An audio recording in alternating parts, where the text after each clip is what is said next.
नमस्कार, India news देख रहे हैं आप। आपके साथ में हूं सुरभि तिवारी और बुलेटिन की शुरुआत बड़ी खबर के साथ करेंगे। तो इस वक्त की बड़ी खबर आपको बागपत से जुड़ी हुई दे देते हैं।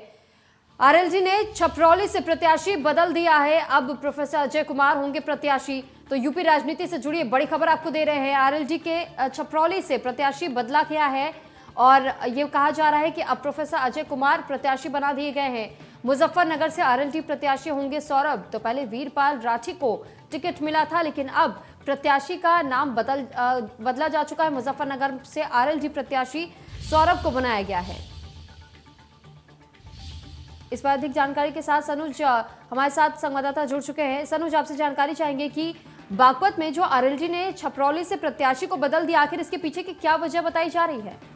देखिए, इसके पीछे की दो वजह बताई जा रही हैं कि पूर्व विधायक राष्ट्रीय लोकदल से रहे हैं वीरपाल राठी, और इनके नाम पर मोहर लगा दी गई थी कि इनको छपरौली से इस बार फिर राष्ट्रीय लोकदल ने अपना प्रत्याशी बनाया था। लेकिन ये कहा जा रहा था कि इनका भीतर काफी विरोध हो रहा था। इसको लेकर लगातार जयंत चौधरी से भी राष्ट्रीय लोकदल के कार्यकर्ता मिल रहे थे, क्योंकि इनका सीधा ये कहना था कि बीजेपी ने यहाँ से एक मजबूत कैंडिडेट सहिंदर रवाला, जो पहले राष्ट्रीय लोकदल से जीते थे और उसके बाद वो बीजेपी ज्वाइन कर ली थी, उनको फिर से प्रत्याशी बनाया। तो उनके सामने वीरपाल राठी काफी कमजोर हो सकते हैं। इसको लेकर लगातार राष्ट्रीय नेतृत्व को बताया जा रहा था और आखिरकार ऐसा ही हुआ कि वीरपाल राठी को प्रत्याशी घोषित करने के बाद अब वहां से नाम बदल दिया गया है। प्रोफेसर अजय कुमार को यहाँ से प्रत्याशी बनाया गया है। अजय कुमार के बारे में ये कहा जाता है बेहद मिलनसार हैं, पढ़े लिखे, एक मजबूत स्तंभ के तौर पर उनकी गिनती होती है। लोगों से सीधा उनका तालमेल है, गांव-गांव, गली-गली उनका आना जाना रहता है।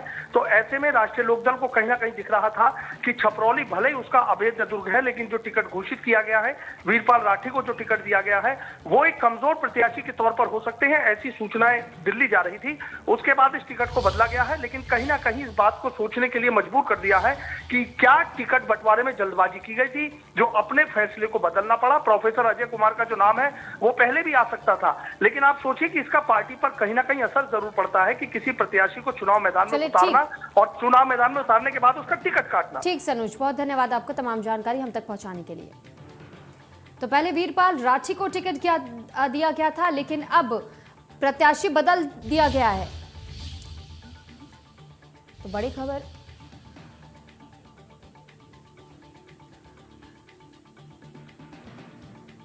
तो वहीं अपर्णा यादव से हमारे संवाददाता ने खास बातचीत की, सुनिए। मुलायम सिंह यादव परिवार की बहू, छोटी बहू अपर्णा यादव जी हमारे साथ में मौजूद है। अपर्णा जी, ऐसा क्या हुआ कि आपको समाजवादी पार्टी छोड़कर के बीजेपी में शामिल होना पड़ा, और आपको क्या लगता है अखिलेश यादव के लिए ये कितना बड़ा झटका है? मैं देखिए हमेशा से यही कहती आई हूँ, आज आपसे फिर से कह रही हूँ कि अपने इस भारतवर्ष में लोकतंत्र है और लोकतंत्र में हर आदमी अपनी स्वेच्छा से अपनी पार्टी, अपनी आइडियोलॉजी सुनिश्चित कर सकता है। मेरे लिए हमेशा से राष्ट्रधन सर्वोपरि रहा है, मेरे लिए राष्ट्र से ऊपर कुछ नहीं है। तो आज यही विचारधारा से आदरणीय प्रधानमंत्री जी से मैं यही जो प्रभावित हुई हूँ, आज मैंने भाजपा ज्वाइन करी है। जी अपर्णा जी, बीजेपी में आप आई हैं, क्या सोच करके आई हैं और आगे आपको क्या करने का इरादा है? क्या आपको लगता है कि आप समाजवादी पार्टी छोड़ करके बीजेपी में जब आई हैं तो ज्यादा अच्छे से राष्ट्र सेवा कर पाएंगी? देखिए, मैं यही कहती हूँ कि जो नेतृत्व यहाँ पे इस पार्टी ने इस देश के संस्कारों को, इस देश के धर्म को, इस देश के आइडियोलॉजी को बचा कर रखा है, और जितने बड़े काम इन लोगों ने किए हैं, इतिहास है ये बात कि आज तक कोई भी पार्टी विशेष कर नहीं पाई है। एज अ युवा, एज अ महिला, मैं बहुत बहुत जो है धन्यवाद देना चाहती हूँ आदरणीय मुख्यमंत्री जी का, आदरणीय प्रधानमंत्री जी का बहुत धन्यवाद देना चाहती हूँ कि उन्होंने जो है मुझे इस आइडियोलॉजी से, इस राष्ट्रवादिता के साथ जुड़ने का अवसर दिया। अपर्णा यादव हमारे साथ में, जिनका कहना है कि वो राष्ट्र के लिए काम करना चाहती थी, राष्ट्रवाद उनके मन में पहले से था और अब उनको बीजेपी में काम करके अच्छा लगेगा, और उन्होंने प्रधानमंत्री नरेंद्र मोदी जी को धन्यवाद दिया। संजय शर्मा, इंडिया न्यूज, प्रमोद दास के साथ। तो अभी आपने अपर्णा यादव को सुना कि किस तरीके से अपर्णा यादव ने अपनी खुशी का इजहार किया है। इंडिया न्यूज से बातचीत करते हुए उन्होंने बताया कि जिस तरीके से बीजेपी में उनको शामिल किया गया है, ऐसे में वो बेहद खुश है और क्योंकि वो ये विश्वास करती है कि बीजेपी ऐसी राष्ट्रवादी पार्टी है जो कि राष्ट्रवाद में विश्वास रखती है और साथ ही साथ यही एकमात्र ऐसी पार्टी, उन्होंने कहा कि जिसमें कि अगर देश भर में भी विकास को लेकर के बात की जाए, तमाम योजनाओं को लेकर के बात की जाए, तो पूरे अपनी दृढ़ता के साथ में उन संकल्पों को पूरा करने की कोशिश करते हैं। और एक बार फिर आपको सुनवाएंगे कि क्या कुछ अपर्णा यादव का कहना है। मुलायम सिंह यादव परिवार की बहू, छोटी बहू अपर्णा यादव जी हमारे साथ पे मौजूद है। अपर्णा जी, ऐसा क्या हुआ कि आपको समाजवादी पार्टी छोड़कर के बीजेपी में शामिल होना पड़ा, और आपको क्या लगता है अखिलेश यादव के लिए ये कितना बड़ा झटका है?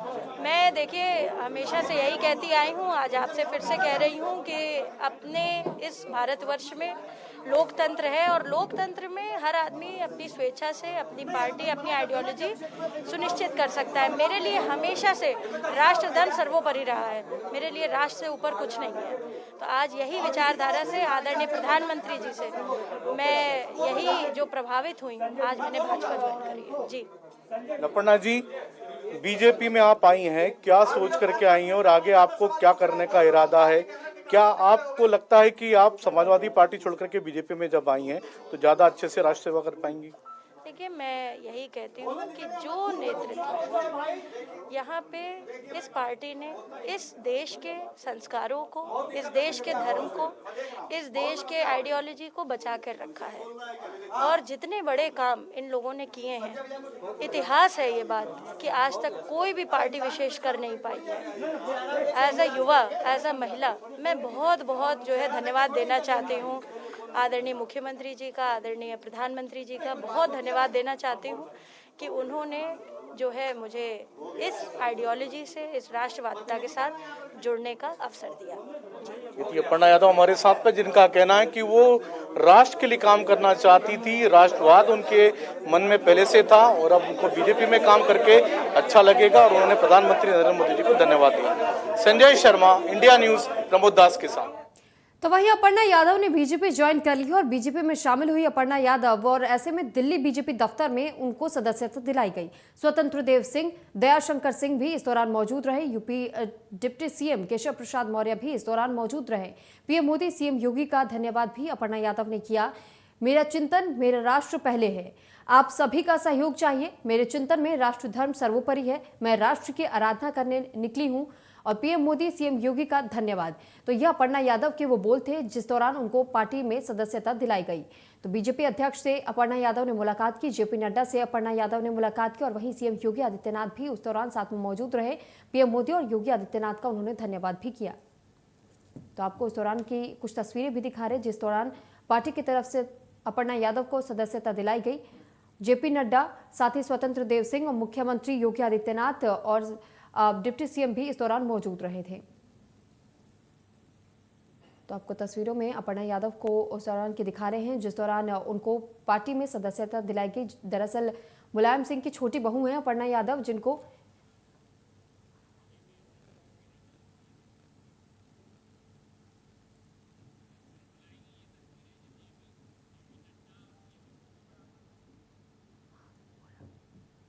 तो ये तस्वीरें आपको उस दौरान की दिखा रहे हैं सदस्यता दिलाने के बाद से, जिस दौरान अपर्णा यादव जेपी नड्डा से मुलाकात करने के लिए पहुंची हुई थी। वहां पर जेपी नड्डा, सीएम योगी आदित्यनाथ, साथ ही डिप्टी सीएम केशव प्रसाद मौर्य और स्वतंत्र देव सिंह भी मौजूद रहे थे।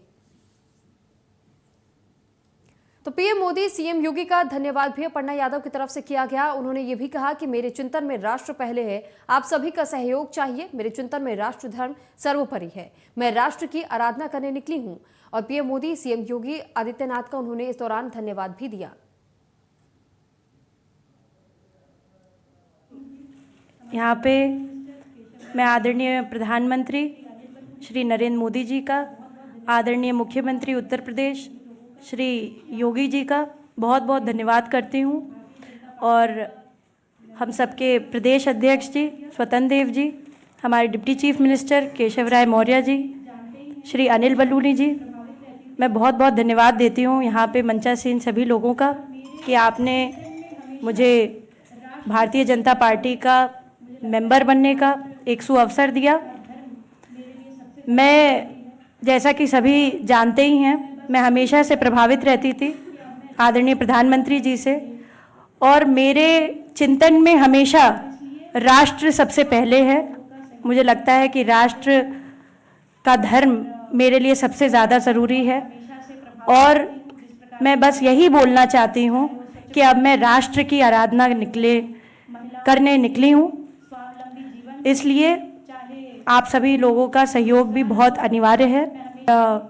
मैं बहुत हमेशा से प्रभावित रहती हूँ जिस प्रकार की कार्यशैली है, चाहे वो स्वच्छ भारत मिशन हो, चाहे वो महिलाओं के लिए स्वावलंबी जीवन हो, चाहे वो रोजगार हो। मैं हमेशा से भारतीय जनता पार्टी की स्कीम से हमेशा से बहुत प्रभावित रहती हूँ, और यही कहूँगी कि जो भी कर सकूँगी अपनी क्षमता से करूँगी।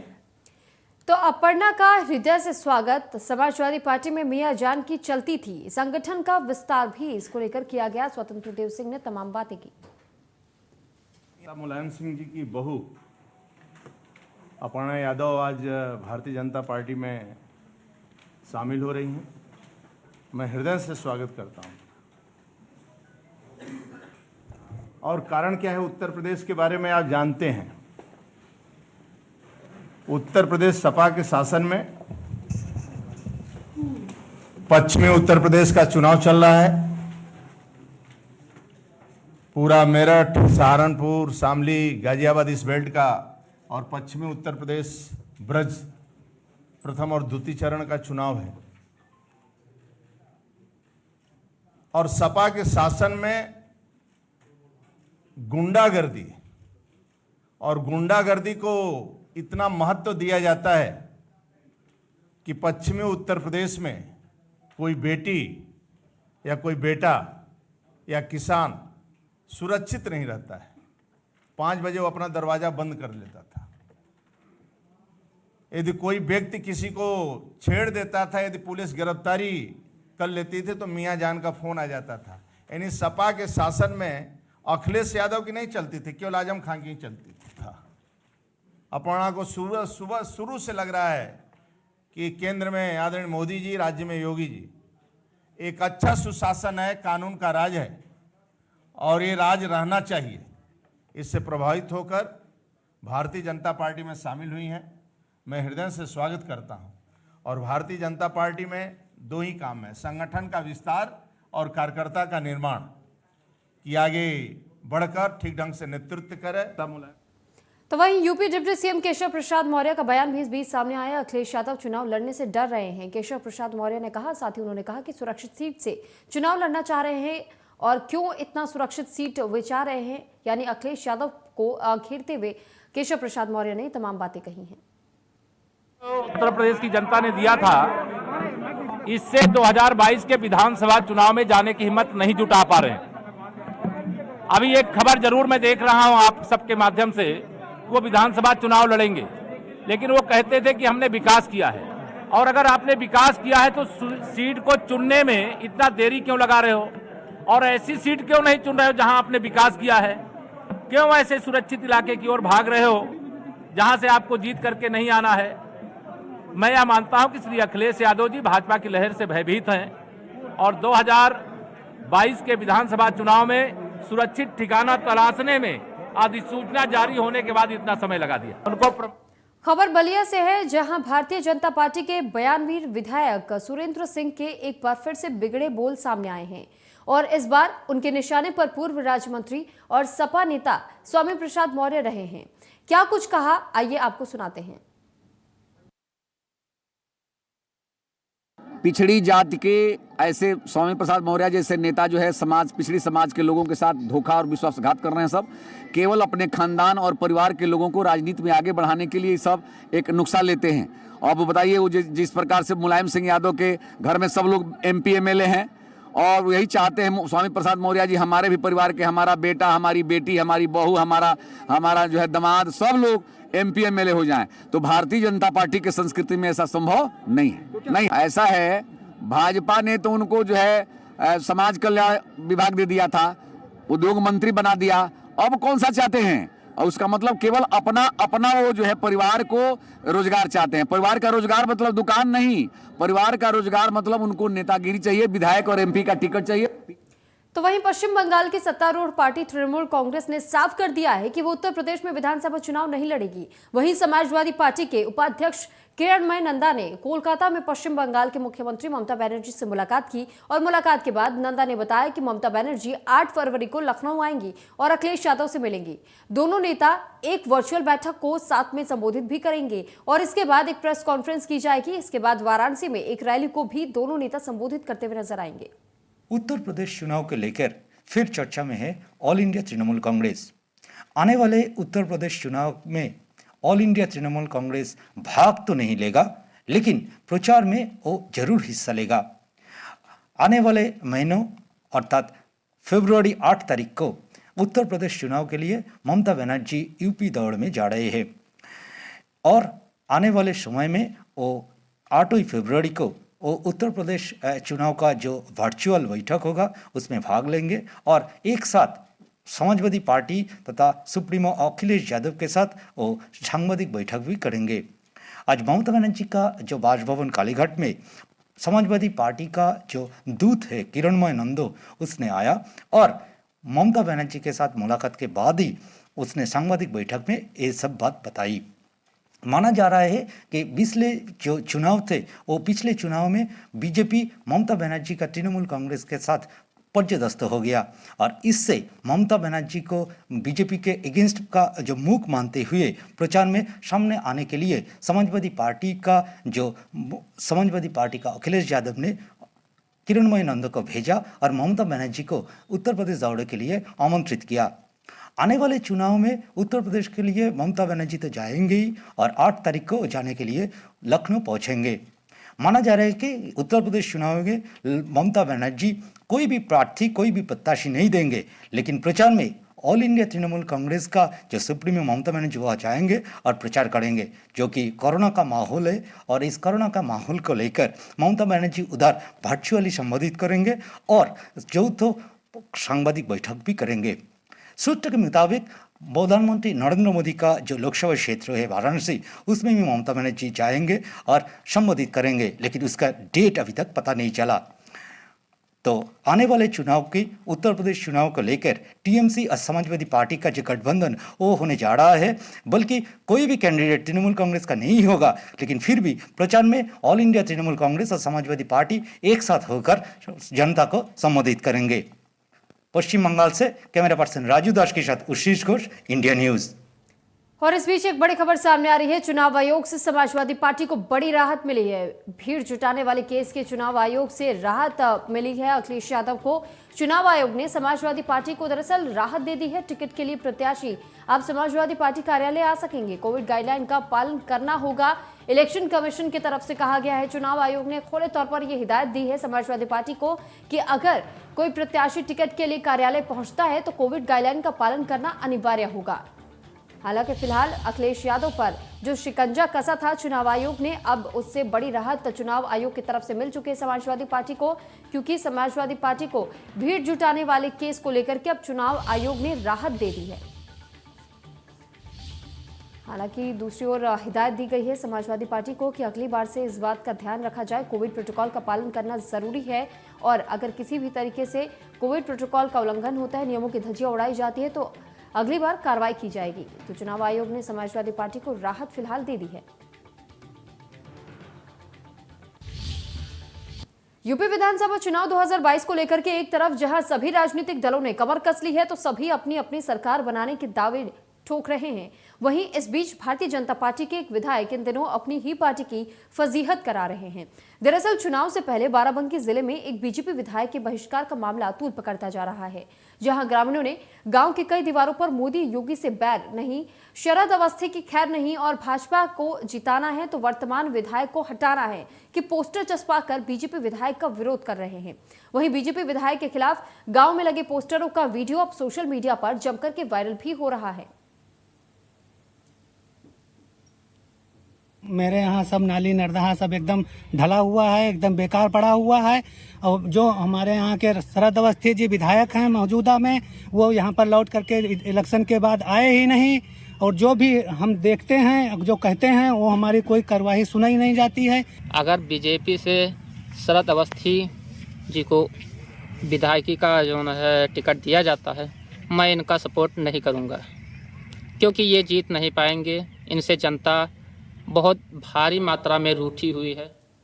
तो लगातार कोरोना वायरस से मरीजों की संख्या अब लगातार बढ़ती चली जा रही है। बीते 24 घंटे में अब 14,803 मामले पूरे प्रदेश में सामने आ चुके हैं। तो वहीं 24 घंटे में राजधानी लखनऊ में 2,173 मामले सामने आए हैं और 15 से 18 साल के बच्चों को लगभग 95% टीका लगाया जा चुका है। और वहीं पर जो 15 से 17 साल के बच्चे हैं, उनको भी 46% टीके लग चुके हैं। लगातार युद्ध स्तर पर कार्य जारी है। अब देखने वाली बात यह होगी कि किस तरह कोविड पर काबू किया जा सकता है। में कोरोना की संख्या लगातार बढ़कर आज 24 घंटे में 14,803 मामले आए हैं। तो वही राजधानी लखनऊ में 2,173 मामले आए हैं। लगातार जो कोविड के जो केसेस बढ़ रहे हैं, जो पेशेंटों की दरों में बढ़ोतरी हो रही है, तो वहीं दूसरी तरफ जो 15 से 18 साल के बच्चों को वैक्सीन लगाना था, उसमें 95% वैक्सीन लग चुकी है। 15 से 17 साल के बच्चों को जो टीका लगना था, वो लगभग 46% लोगों को लग चुकी है। और लगातार इसमें युद्ध स्तर पर कार्य चल रहा है लोगों को टीका लगाने के। तो वही दूसरी तरफ लगातार जो कोविड के जो पेशेंट बढ़ रहे हैं, उसमें बढ़ोतरी लगातार हो रही है, तो कहीं पर घटोतरी भी हो रही है। अब देखने वाली बात होगी कि कोविड का जिस तरह से स्तर बढ़ता जा रहा है, वो किस तरह से काबू में आता है। कैमरा पर्सन अमीश के साथ पंकज मंडल, इंडिया न्यूज़, लखनऊ। तो जिस तरीके से कोरोना का ग्राफ लगातार बढ़ता चला जा रहा है, अब ऐसे में लगातार एक तरफ जहां स्वास्थ्य विभाग की टीम लगातार लोगों को स्वस्थ करने में जुटी हुई है, लोगों से ये अपील बार बार की जा रही है कि लोग मास्क जरूर लगाएं, सोशल डिस्टेंसिंग का पालन जरूर करें। तो ऐसे में राज्य सरकार और प्रशासन भी इसी तरीके से मुस्तैदी के साथ काम कर रहा है और लोगों से बार बार अपील कर रहे हैं।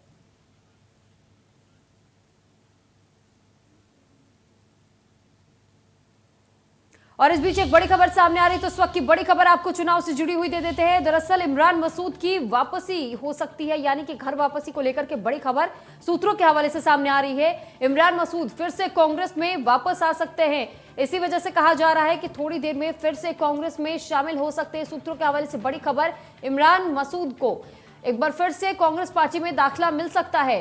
हालांकि उन्होंने कांग्रेस पार्टी का दामन छोड़ दिया था। सहारनपुर देहात से चुनाव लड़ेंगे इमरान मसूद। तो इमरान मसूद को लेकर के जिस तरीके से तल्खियां देखी जा रही थी, हालांकि अब ये कहा जा रहा है कि उनकी घर वापसी एक बार फिर से कांग्रेस में हो सकती है। इमरान मसूद को लेकर के बड़ी खबर इस वक्त की आपको बता रहे सूत्रों के हवाले से बड़ी खबर सामने आ रही है, जहां पर बताया जा रहा है कि इमरान मसूद एक बार फिर से कांग्रेस का दामन थाम सकते हैं। थोड़ी देर में फिर से कांग्रेस में शामिल हो सकते हैं इमरान मसूद।